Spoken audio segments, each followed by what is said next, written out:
이게 2025년이 시작된 지 벌써 한 달이 지나고 두 달, 그리고 이제 둘째 주가 지나고 있습니다. 올해 시작하시면서 개인적으로 목표하신 그 목표가 돼 있을 거라 생각이 되어져요. 올해 시작하시면서 개인적으로 세우셨던 개인만의 목표 혹시 무엇이 있으십니까? 잘 지키고 계시나요? 저는 못 지켰어요. 제가 다짐했던 것이 있었는데 저는 올 한 해 라면을 먹지 않아야지라고 했습니다.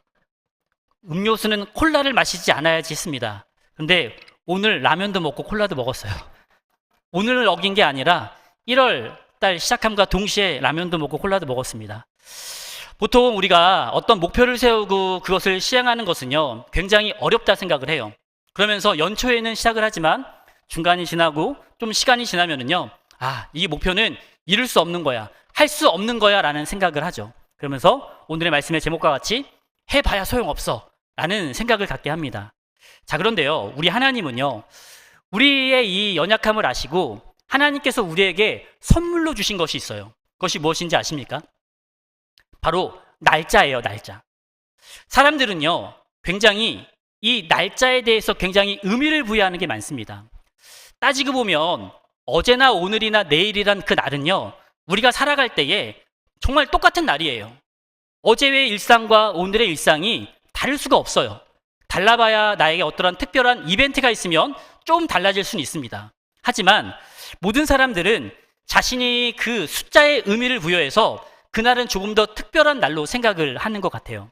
그래서 우리나라 사람뿐만이 아니라 많은 사람들은요, 10으로 끝나는 날 굉장히 의미를 많이 둬요. 그리고 1로 시작하는, 새롭게 시작하는 그 날을 굉장히 의미를 둬서 생각을 합니다. 그래서 하나님은요, 새 날을 주셨을 때에 우리로 하여금 다시금 시작할 수 있도록 하시는 그것이 하나님의 마음이고 뜻이고 하나님께서 우리에게 주신 선물이 아닐까라는 생각을 합니다. 그러면서 이 대표적인 하나의 사건이 있었어요. 이스라엘 백성들이 출애굽을 하던 그때에 하나님께서 이스라엘 백성들에게 주신 것이 있었습니다. 그것이 무엇인지 아시나요? 출애굽기 12장 2절에 나와 있는 말씀을 보면 이렇게 나와 있는데 제가 한번 읽어드립니다. 이 달을 너희에게 달의 시작 곧 해의 첫 달이 되게 하고, 즉 다시 말해서 일반적으로 쓰는 원력이 있고 달력이 있었어요. 모든 사람이 쓰는 그 날의 수가 있었습니다. 그런데 하나님이요, 이스라엘 백성들이 출애굽을 하였을 그 날을 어떻게 하셨는가 하면 너희에게 달의 시작 곧 해의 시작이 되게 하라.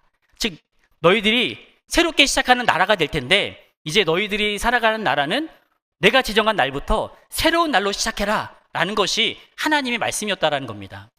그냥 일반적인 날을 똑같이 서도 아무런 문제가 되지 않았어요.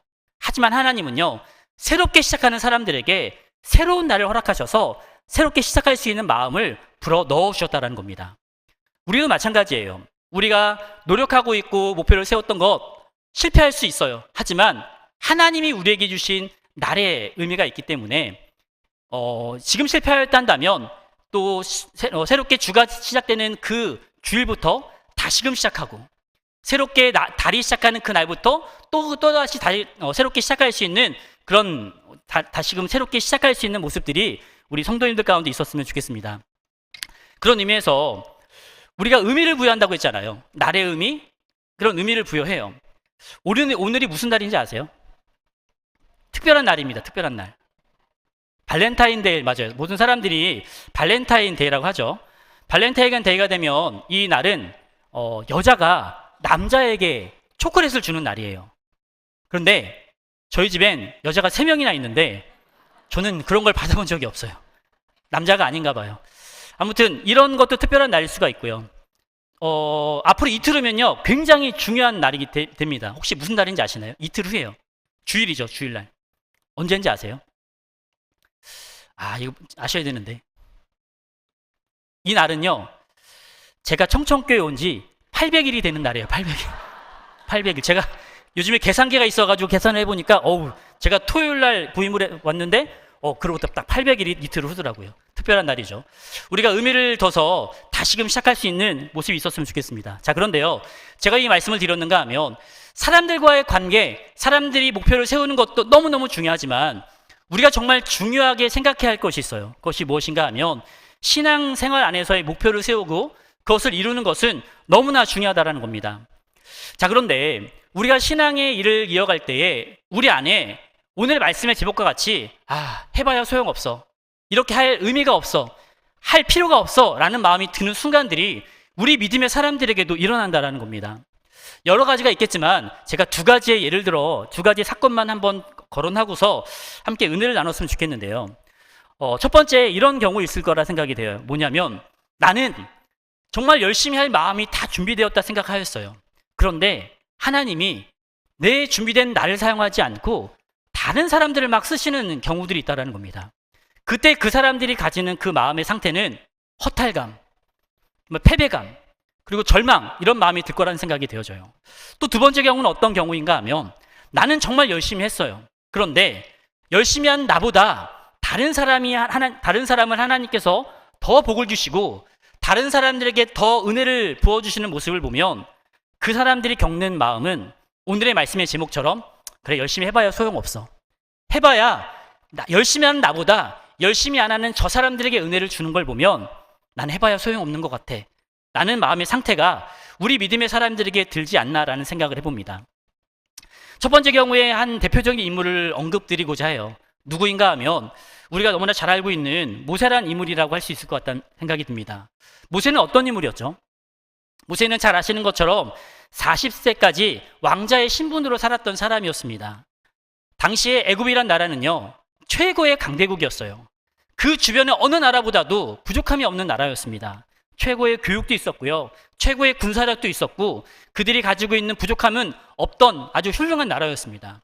그 나라의 왕자로 살아간다는 것은요, 모든 것을 누리며 살아갔다는 것을 말하는 것이겠죠. 그런 그가 자신의 실제 어머니로부터 들었던 이야기, 너도 히브리인이고 이스라엘 백성이라는 이야기를 듣고 자신이, 그래, 내가 이제 이스라엘 백성들을 위하여 한번 일을 해봐야지라는 순간 그 마음을 먹고 도움을 했던 그때에 어떤 일이 벌어집니까? 그 후로부터 도망자의 신분으로 그가 미디안으로 도망다니는 일을 볼 수가 있습니다. 자신은 열심히 해보려 하였지만 하나님 모세를 사용하지 않으셨다는 사실이에요. 그로부터 40년이라는 시간이 흘렀어요. 모세는 그 도망자의 신분으로 40년간 생활하면서 어떤 삶을 살았는지에 대해서 성경은요, 그의 장인의 양떼를 치는 그런 신분으로 살아갔다라고 성경은 말하고 있습니다. 그것이 쉬웠을까요?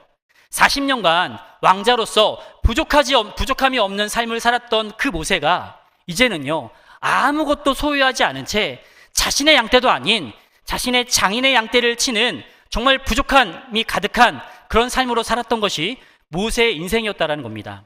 더 충격인 것은요, 그의 나이 80이 될 때까지 그는요, 아무것도 가진 것이 없는 초라한 인생이었어요. 그런데 그렇게 자존감이 떨어지고 자신의 가진 것 아무도 없던 그때에 하나님이 모세에게 찾아오셔서 하시는 말씀이, 내가 이제 너를 사용할게, 내가 이제 너를 나의 큰 도구로 사용할게 라고 말씀하시는 겁니다. 그때 모세가 가졌던 그 마음의 상태는 어땠을 거라 생각합니까? 우리는 성경을 보면서 하나님이 명령하셨는데 어떻게 저렇게 말을 하지? 라는 반응을 보일 때가 있어요. 하나님, 저는 못합니다. 저는 할 수 없어요. 저는 말이 어눌한 사람입니다. 라는 말을 하죠. 그런데 그것은 어쩌면 하나님이 모세의 마음의 상태를 그렇게 만들었다고 해도 과언이 아닐 겁니다.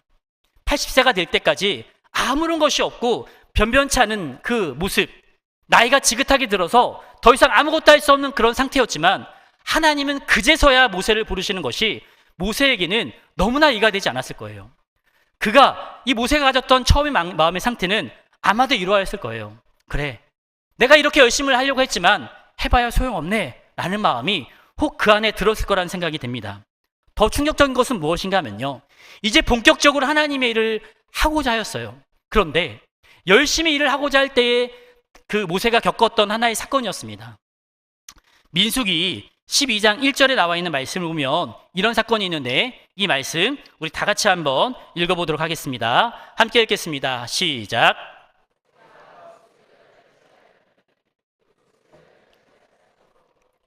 아론이 모세를 비방하니라. 아멘. 열심히 이제 일을 하려는 때였어요. 근데 그때 모세가 겪었던 것은 무엇인가 하면 자신의 형제에게 비방을 당하는 일을 당하게 되었다라는 겁니다. 물론 오늘 본문을 보면 모세가 어떤 실수를 제공한 것은 맞아 보여요. 하지만 미리암과 이 아론이란 사람이 모세를 비방했던 것이 진짜로 구수 여자를 취했기 때문이 아니었다라는 것이 그 다음 절에 나와요. 2절 말씀, 민수기 12장 2절에 보면 이렇게 나와 있는데요. 이 말씀도 함께 한번 읽어봅니다. 시작.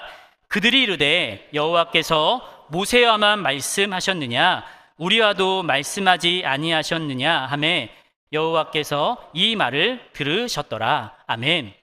그 미리암과 아론이 모세를 비방했던 그 결정적인 이유는 왜 하나님이 모세와 말씀하셨느냐, 우리와도 말씀하셨기 때문에 우리도 인정받는 사람, 나도 이 백성을 위해서 높임을 받는 사람이 되었으면 좋겠다라는 목적이 있었다라는 겁니다. 그로 인하여서 이 미리암과 아론은요 모세를 비방했던 거예요. 모세가 겪었던 그 마음의 상태는 어땠을 거라 생각합니까? 다른 사람도 아니고요, 형제에게 이런 비방을 들어야 됐어요. 얼마나 수치스러웠을까요? 수많은 백성들이 모세를 바라보면서 이 출애굽을 하였는데 가족이 비방을 당하는 그 대표적인 사건이 당사자가 되었던 겁니다. 모세는요 어떻게 보면 굉장히 충격에 휩싸일 수 있을 거라 생각이 되어져요. 이것이 모세의 마음이었습니다. 우리도 마찬가지죠. 열심히 해보고자 했는데 하나님은 그때 우리를 사용하지 않아요. 오히려 나는 아무것도 가진 것이 없는 것 같고 너무나 초라한 인생이고 할 수 없는 자존감마저 사라진 그때에 하나님이 그제서야 나에게 나타나셔서 내가 이제 너를 사용할게 라고 한다면 우리가 느끼는 감정은 어떠할 거라 생각이 되어지십니까? 아마도 굉장히 허탈할 것 같다는 생각이 들어요. 하나님, 저는 아닙니다. 저는 할 수 없어요 라는 마음으로 살아가지 않을까라는 생각을 합니다. 자, 그런데요, 이 상태보다 더 어려움의 상태는 무엇인가 하면요, 나는 열심히 믿음 생활을 했어요. 나는 최선을 다해서 하나님 말씀대로 살았습니다. 그런데 열심으로 믿음 생활하며 기도하며 살았던 나보다 믿지 않는 사람들의 삶이 더 형통한 경우예요. 더 잘 되는 경우입니다. 그런 모습을 보면 과연 어떤 마음이 드십니까? 그래도 이 경우는요, 우리가 그래도 참을 수는 있어요. 더 충격은 무엇인가 하면 열심을 다하여 믿음 생활하는 나보다 같은 신앙생활을 하는 사람들 중에 믿음의 생활도 대충하고 기도도 대충하고 예배의 참석도 대충하면서 살아가는 사람들에게 하나님의 은혜가 막 임하는 것을 보면서 우리가 겪는 감정은요 어떠할 거라 생각이 되어집니까? 와, 하나님 너무하시는 거 아니에요? 열심히 믿음 생활해봐야 소용없는 거 아니야? 열심히 기도해봐야 나에게 남는 것 아무것도 없네? 나는 이렇게 노력하지 않을래 라는 것이 우리 믿음의 사람들이 갖는 그런 어려움이 아닐까라는 생각을 해보게 됩니다. 성도님들은 어떠하십니까? 성도님들이 지금까지 살아오시면서 겪었던 신앙에 많은 여정이 있을 거라 생각이 돼요. 어쩌면 제가 말씀드렸던 이 상태와 같이 정말 열심히 신실하게 하나님 앞에 간절히 기도하였어요. 평소와 같으면 기도하면 그 응답이 바로바로 이루어졌어요. 그런데 조금 더 간절한 마음을 가지고 하나님께 기도했더니 응답이 더딘 겁니다. 그런데 나는 열심히 기도했는데 저 옆을 보면 저 사람이라는 사람은 열심히 기도하는 것 같지도 않아요. 새벽에 기도하지도 않고 기도하는 모습을 전혀 볼 수가 없었어요. 그런데 그 사람의 입에서 이런 이야기가 나오는 겁니다. 아, 내가 정말 바빠서 기도를 못했는데 어느 날 내가 새벽에 한번 나와서 기도했더니 하나님이 나의 기도를 들어주셨네. 아, 역시 하나님은 대단하신 분이야. 막 이런 간증을 했다고 생각을 해보세요. 과연 기도를 열심히 했고 기도의 응답이 더딘 그 사람이 느끼는 감정은 어떨 거라 생각을 하십니까? 와, 우리 하나님 대단하시네. 한 번 기도했는 저 사람의 기도를 들으시네? 라고 생각할까요? 지금의 나의 상황과 비교하여서 하나님, 어떻게 저 사람의 기도를 들어주십니까? 어떻게 저 사람의 기도를 먼저 들어주시고 새벽마다 정말 시간마다 부르짖는 저의 기도에 대해서는 왜 응답하지 않으시는 겁니까? 라고 말하고 있지 않겠습니까? 또 다른 경우를 한번 들어볼게요. 나는 정말 열심을 다하여 봉사하는 겁니다. 때로는 나의 물질을 다하여서 하나님께 헌신해요. 그런데 옆에 있는 저 사람을 보니까 저 사람은요, 봉사라는 것은 찾아볼 수가 없어요. 자신의 것을 들여서 하나님을 위해 써본 적도 없는 사람이에요. 그런데 억지로 그 사람이 어떤 교회에서 요구하는 그 요구에 응한 겁니다. 그리고 드리면서도 투덜투덜대면서 그 물질을 드려요. 그런데 오히려 그 사람에게는 막 좋은 일이 생기는 겁니다. 하나님이 그 사람에게 막 복을 내려주시는 거예요. 그럴 때 그 열심으로 봉사하고 자신의 많은 물질을 들여 헌신했던 그 사람이 느꼈던 감정은 어떠할 거라 생각이 되어지십니까? 열심히 해봐야 소용없는 거야. 열심히 기도해봐야 소용없는 거고 열심히 봉사해봐야 소용없는 거야 라는 마음을 갖지 않으시겠습니까? 예배도 마찬가지죠. 그 사람은 예배에 참석도 아니하고 여러 번 빠지면서 주일날 간간히 난 예배만 드리는 겁니다. 그런데 그가 어느 날 우연히 수요 예배라든가 금요 철야에 한번 나왔어요. 그런데 막 너무나 큰 은혜를 받는 모습을 보게 되는 겁니다. 그러면서 와, 이렇게 나를 잊지 않으신 하나님을 막 찬양하는 모습을 봐요. 그러면 우리가 느끼는 감정은 어떠합니까? 하나님 너무하시는 거 아니에요? 라는 생각을 하지 않을까요? 우리는 이러한 일을 겪을 때마다 겪는 것은 이 말씀의 제목처럼 정말 기도해봐야 소용없는 것 아니야? 믿음 생활 해봐야 소용없네. 저 사람처럼 하는 그런 모습처럼 나도 살았으면 좋겠어. 나도 한 번 기도하고 응답받았으면 좋겠고 예배에 대충 다니면서 나도 은혜를 받았으면 좋겠고 어쩌다 한번 드리는 그 봉사와 그 나눔으로 인하여서 나도 축복받았으면 좋겠다라는 마음이 우리 안에 들 수도 있다는 겁니다. 자, 그런데요, 그 일에 대하여 하나님은 오늘 본문을 통하여 아주 귀한 메시지를 우리에게 주시는 것을 보셔야 한다는 겁니다. 오늘 말씀 출애굽기 7장 11절 말씀을 우리 다 같이 한번 읽어보도록 하겠습니다. 출애굽기 7장 11절 말씀입니다. 함께 읽겠습니다. 시작.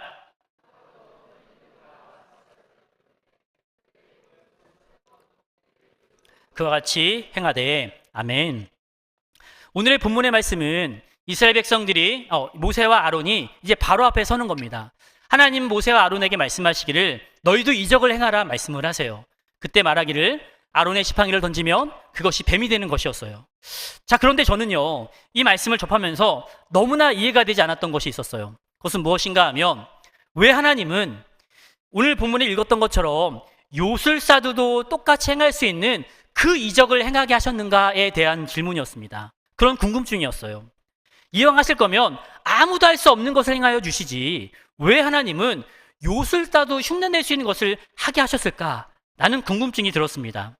그래도 이 말씀을 읽으면서 제가 위로를 얻었던 한 가지는 무엇인가 하면 그래도 하나님이 일으키신 그 뱀이 요술사가 일으킨 그 뱀을 삼켰다라는 것을 통해서 그래도 하나님이 더 강하신 분이야 라는 그 사실로 나름대로 위로를 얻고 위안을 얻었어요. 그런데 이뿐만이 아닙니다. 이제 그 이후에 어떤 사건이 벌어지는가 하면 하나님께서 모세를 통하여 애굽의 바로 앞에서 10가지 재앙을 일으키게 하세요. 신기한 것은요, 그 이후에도요, 요술사들이 하나님이 보여주셨던 이적을 똑같이 흉내를 내는 겁니다. 이것을 보면서 왜 하나님은 저 요술사들도 똑같이 행할 수 있는 그 이적을, 그 재앙을 보여주셨는가에 대한 궁금증이 들었어요. 자, 그런데요, 여기에는 하나님의 깊으신 뜻이 있다는 것을 아셔야 합니다. 그것은 무엇인가 하면 처음에 하나님은 의도적으로 요술사가 행할 수 있는 이적들을 보여주신 겁니다. 일부러. 그 이후에 어떤 것을 보여주셨는가 하면 그들이 전혀 상상도 할 수 없는, 흉내도 낼 수 없는 그 이적들을 하나님께서 보여주시면서 하나님의 위대하심을 그 이스라엘 백성, 애굽 사람들에게 보여주셨다는 사실이에요. 이것은 오늘을 살아가는 우리들에게도 굉장한 메시지가 있다는 것을 아셔야 합니다. 무슨 말인가 하면요, 이 땅을 살아가는 우리들은요, 세상이 흉내낼 수 있는 그런 신앙을 소유한 자들이 되어서는 안 된다는 것을 말씀하는 그런 내용이라는 사실입니다. 우리는요, 어느덧 우리의 신앙을요, 세상의 기준을 신앙에 접목시켜서 살아가는 것이 우리의 신앙이 되어져 버렸어요. 세상에서는 어떤 것을 자랑하는지 아십니까? 조금 더 쉽게, 조금 더 간편하게 어떤 결과를 얻고 어떤 축복을 얻고 어떤 충만한 은혜를 얻는 것에 대하여 세상 사람들은요, 그것을 자랑해요. 그것을 노하우라고 말합니다. 그래서 그것을 함께 공유하면서 조금 더 쉽게 살아갈 수 있는 방법들을 제시해요. 하지만 성경은 우리에게 그런 것을 전혀 제시하지 않습니다. 어느덧 사람들이요, 이 교회 안에도 그런 세상적인 방법을 가지고 와서 쉽게 신앙생활하고 쉽게 복을 받는 법, 쉽게 은혜를 얻는 법들을 가르치고 설파하고 있어요. 그런데 그것이 과연 옳은 것입니까? 그것이 정말 하나님께서 원하시는 방법이라 생각을 하십니까? 우리는요, 정확한 정답을 알고 있습니다. 그렇게 사는 것이 옳지 않다라는 것을 우리는 너무나 잘 알고 있어요. 우리가 살아야 할 모습은요, 세상이 흉내낼 수 없는 신앙이 되어야 한다는 겁니다. 그것을 본격적으로, 그것을 아주 잘 보여줬던 인물이 누구인가 하면 성경 창세기에 등장하는 요셉이란 인물이에요. 너무나 잘 아시는 내용이겠지만 제가 다시 한번 언급을 드리도록 하겠습니다. 그의 나이 17살이 되었을 때였어요. 그가 자신이 꾼 꿈을 가지고 형들과 아버지에게 이야기를 하죠. 그랬더니 나온 결과가 어떠했습니까? 형들은 이 요셉을 미워하였고요, 아버지도 요셉의 꿈을 듣고 그를 책망하였습니다. 자, 근데 생각을 해보시면 그 꿈을 주신 분이 누구이십니까? 하나님이셨어요. 하나님이 요셉에게 꿈꾸게 하셨고, 그것을 생생하게 기억나게 하셨고, 그것을 형들과 아버지에게 말하게 하신 거예요. 그런데 하나님이 꾸게 하신 꿈이었고 하나님이 말하게 하셨지만 그 결과가 어떠하였습니까? 형들에게 미움, 아버지에게 책망, 더 나아가서 형들이 이 요셉을 죽이려 하였습니다. 그리고 형들이 이 요셉을 그 애굽의 상인에게 팔아버렸죠. 그리고 어떻게 되었죠? 그 요셉은요, 그래도 성실하게 하나님 말씀대로 살아가면서 보디발의 집에서 인정을 받으며 살아갑니다. 하나님 말씀대로 살아가려고 노력을 하였어요. 그러나 그 요셉이 겪었던 것은 무엇인가 하면 모함을 받고 결국에는 옥에 갇히는 일까지 벌어지게 되었던 겁니다. 옥에 갇히고서도요, 다른 사람의 꿈을 해석해주고 곧장 옷 밖으로 나갈 수 있을 줄 알았지만 그 옥 밖에 나갔던 그 사람이 2년간 이 요셉을 까맣게 잊어버려요.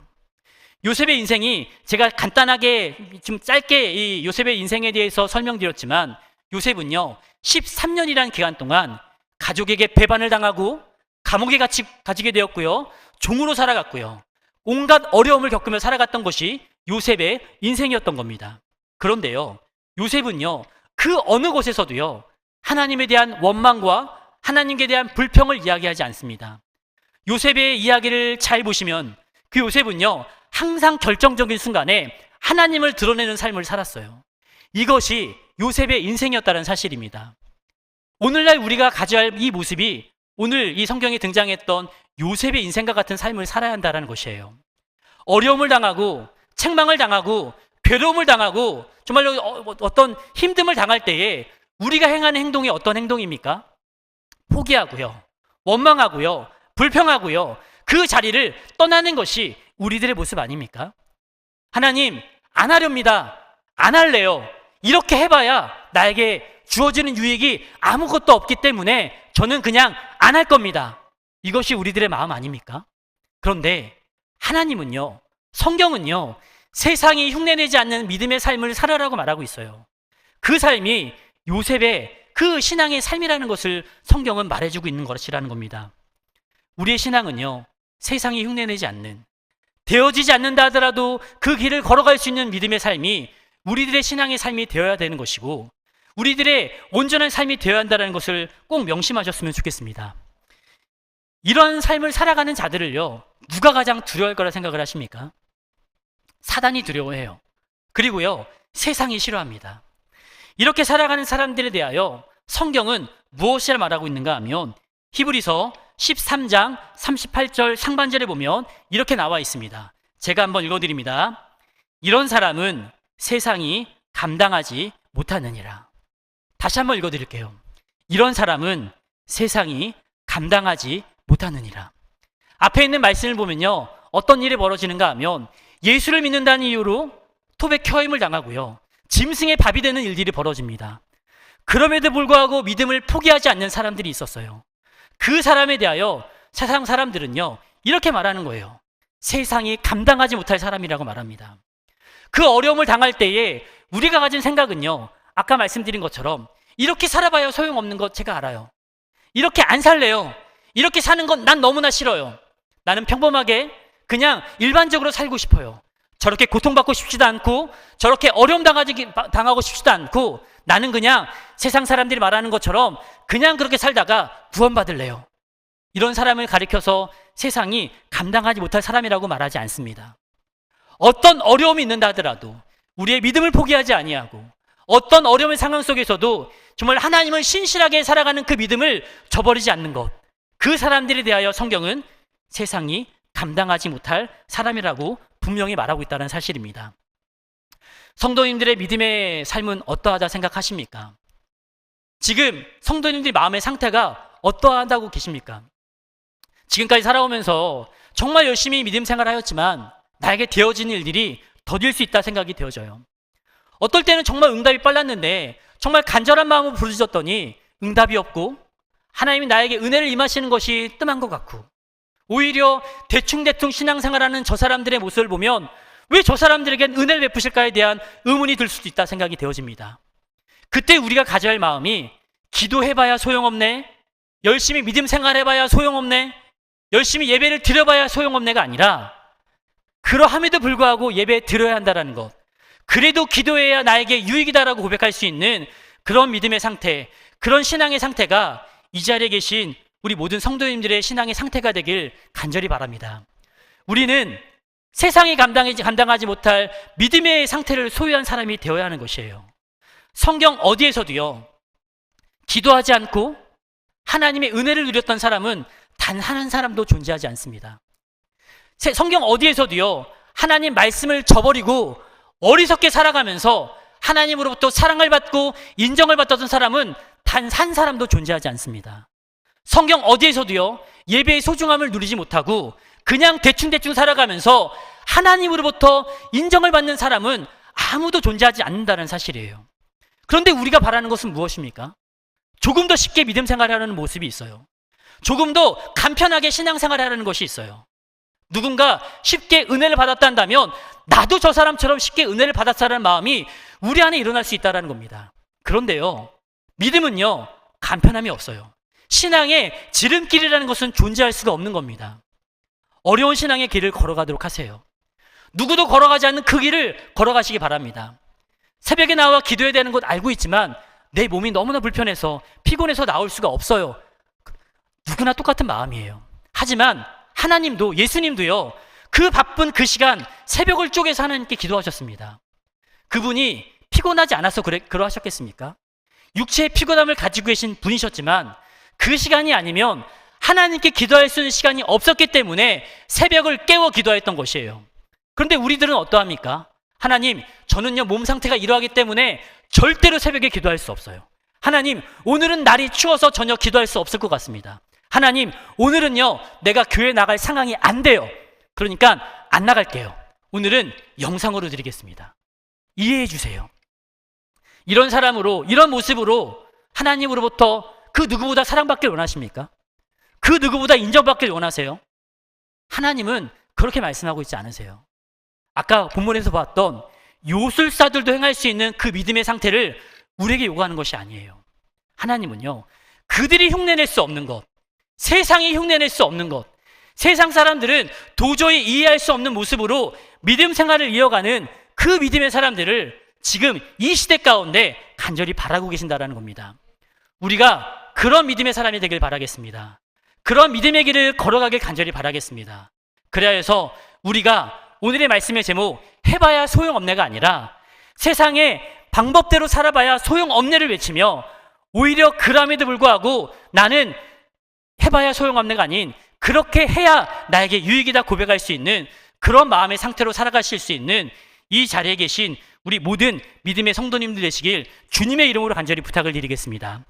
세상이 감당하지 못할 자들에게 나타날 은혜가 무엇인지에 대해서 히브리서 11장 38절 39절에서는 이렇게 말씀하고 있습니다. 우리 이 말씀 다 같이 한번 읽어보도록 하겠습니다. 함께 읽겠습니다. 시작.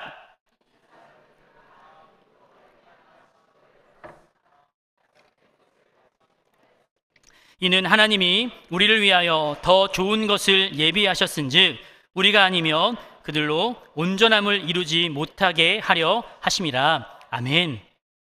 우리를 예비하신 것이 있다 합니다. 지금 당장 우리는요 세상 사람들보다 밀어내 볼 수 있어요. 그리고요 어떻게 보면 정말로 신앙을 생활을 대충대충 하는 사람들의 삶이 부러워 수 있습니다. 하지만 그런 것을 부러워하지 마세요. 그런 것을 닮아가지 마시길 바랍니다. 감당하지 못할 믿음의 상태, 흉내내지 못할 믿음의 삶으로 걸어가도록 하십시오. 지금 당장 나에게 어떤 일이 벌어지지 않는다 하더라도 묵묵히 신앙의 길을 걸어가는 우리들을 통하여 하나님은 영광을 받으실 것이고 우리의 삶을 통하여 우리 하나님께서 우리를 통하여 가장 좋은 것을 예배해 두실 것입니다. 그 믿음의 상태를 걸어가시면서 우리 하나님을 높여드릴 수 있는 모든 신앙의 우리 성도님 되시길 주님의 이름으로 간절히 부탁을 드립니다. 우리 잠시 기도하도록 하겠습니다.